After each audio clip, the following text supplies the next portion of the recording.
اهلا بيكم، عاملين ايه؟ كل سنه وانتم طيبين. النهارده هشارك معاكم ازاي بعتني بنباتاتي.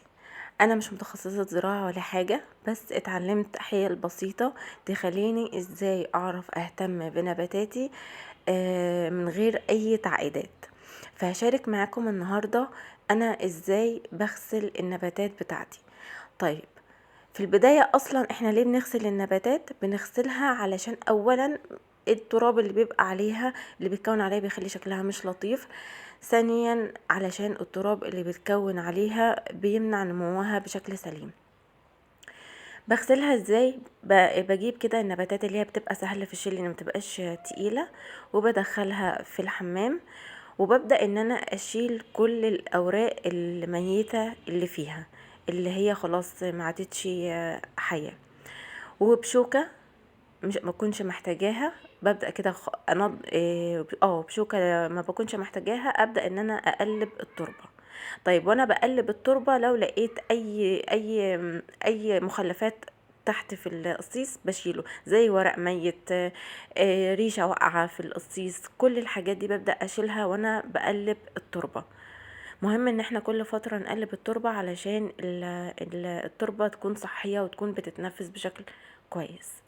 بعد ما بشيل المخلفات وبعد ما اشيل الورق اللي ميت واقلب التربة، بجيب بقى سماعة الدش ديت وببدأ ان انا اغسل النبات كله من التراب.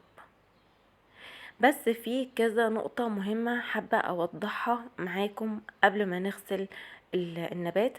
اولا ما نكونش جايبين النبات من شمس، يعني ما نكونش في وقت الظهر او وقت العصر ونجيب النبات عشان نغسله. لازم يكون بعد العصر بشوية، اللي هو خلاص الشمس يعني قربت تغيب، نبدأ ان احنا نجيب النبات وندخله علشان نغسله.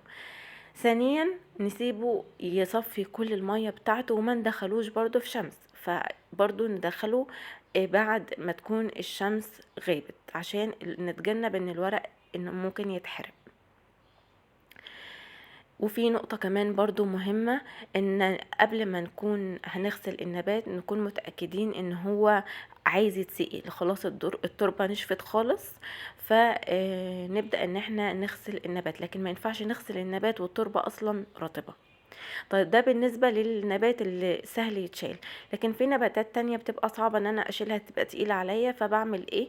بجيب اي بخاخة وبملاها مية، وببدأ برضو ان انا اشيل كل الاجزاء اللي ميتة في الشجرة ديت او النبات اللي عندي اللي صعب ان انا اشيله، وببدأ ابخ بيها واساعد بقى بايدي ان انا انزل التراب على من على النبتة.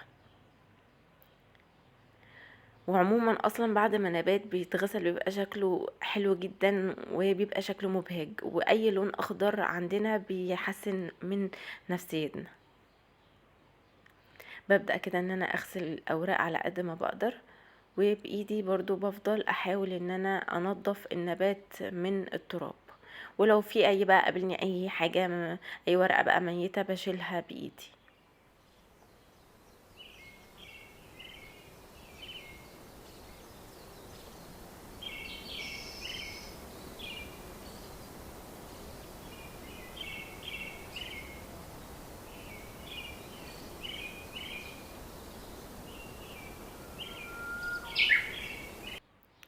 بس كده، شوف الفرق اصلا ما بين قبل وبعد، حاجة مختلفة تماما.